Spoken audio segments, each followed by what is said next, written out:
deixamos uma pergunta no ar. Eu comecei a discutir os conflitos da década de 1950 e falei para vocês que essa radicalização vai fazer surgir em 1959 um grupo que existe até hoje. E aí a pergunta foi: que grupo foi esse que surgiu? A resposta é Al-Fatah, ou simplesmente Fatah. Antes de falarmos sobre o Al-Fatah, eu gostaria de relembrar para vocês um dos principais problemas ou consequências da guerra de independência, a questão dos refugiados palestinos. Como eu disse para vocês, os números não são precisos, mas giram em torno de 700 a 900 mil refugiados após a guerra de independência. É claro que esses números cresceriam. E para onde iriam esses refugiados? Os refugiados iriam para a faixa de Gaza, para a Cisjordânia, para a Síria, para o Líbano, para a Jordânia. A situação deles realmente era muito grave. E os conflitos continuam, a radicalização cresce. A coexistência de dois estados na Palestina, sendo um judeu, não era aceita pelos árabes. E dentro dessa radicalização acabam surgindo grupos de luta armada contra a presença dos judeus. Em 1959 surge o Fatah, que tinha como principal lema jogar judeus ao mar. O líder do Al-Fatah era o guerrilheiro Yasser Arafat. Yasser Arafat havia sido ex-combatente na luta contra Israel na Guerra de Suez. Ele havia lutado ao lado do Egito. E a partir desse momento, os palestinos têm um grupo armado de luta contra a presença dos judeus naquela região. No início da década de 1960, já existiam vários grupos de luta contra a presença dos judeus. Esses grupos palestinos, alguns deles acabam se unindo em 1964 e formam a Organização pela Libertação da Palestina, OLP. A OLP, assim como o Fatah, tinha os mesmos objetivos. Pelo menos até a década de 1980, eles não aceitavam em hipótese alguma a possibilidade da existência do Estado judeu. O Estado de Israel não era chamado de Estado de Israel por eles, era chamado simplesmente de entidade sionista. É nesse contexto de rivalidades crescentes que nós vamos ter, 3 anos após a fundação da OLP, uma das mais importantes guerras árabe-israelenses da história, a Guerra dos 6 Dias. A Guerra dos 6 Dias teria consequências seríssimas para a região. Ao final da guerra, os estados estavam deformados. Israel havia crescido de uma forma absurda e impensável. Para entender melhor a Guerra dos 6 Dias, temos que lembrar como que terminou a Guerra de Suez. Vocês vão lembrar que quando a guerra termina, tropas da ONU vão se instalar no Egito, vão ficar ali na fronteira do Egito com Israel. E essas tropas permanecem ali, conforme falamos, por 10 anos. Ao longo de todo esse período, Nasser desenvolvia o seu projeto pan-arabista. A cada dia ele se tornava mais popular, querido, amado, não só por egípcios, mas por árabes de vários países.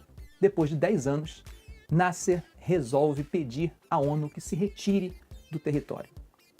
E ela faz esse pedido de forma bem dura. Ela diz que não poderia garantir a segurança da missão da ONU em caso de guerra. Nesse momento, Nasser acaba sendo informado de que existem planos israelenses de atacar a Síria. Ele, como aliado dos sírios, não poderia deixar de intervir. E é dessa forma que ele faz uma grande manobra militar, toda essa manobra televisionada, de deslocamento de tropas em direção à fronteira. Não satisfeito, Nasser acaba fechando o Estreito de Tirã.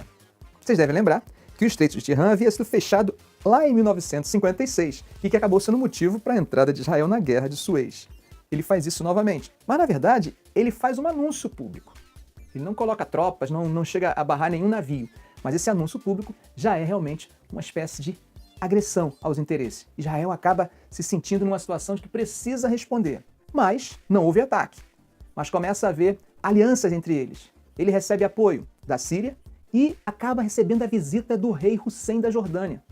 Rei com quem ele não combinava muito bem, até porque ele tinha sérios problemas com hashemitas. Desde aquele acordo de 1955, o Pacto de Bagdá. E aí o que vai acontecer? O Hussein de repente se aproxima, fica empolgado e se aproxima do Nasser, oferecendo inclusive o comando do exército da Jordânia a um general egípcio.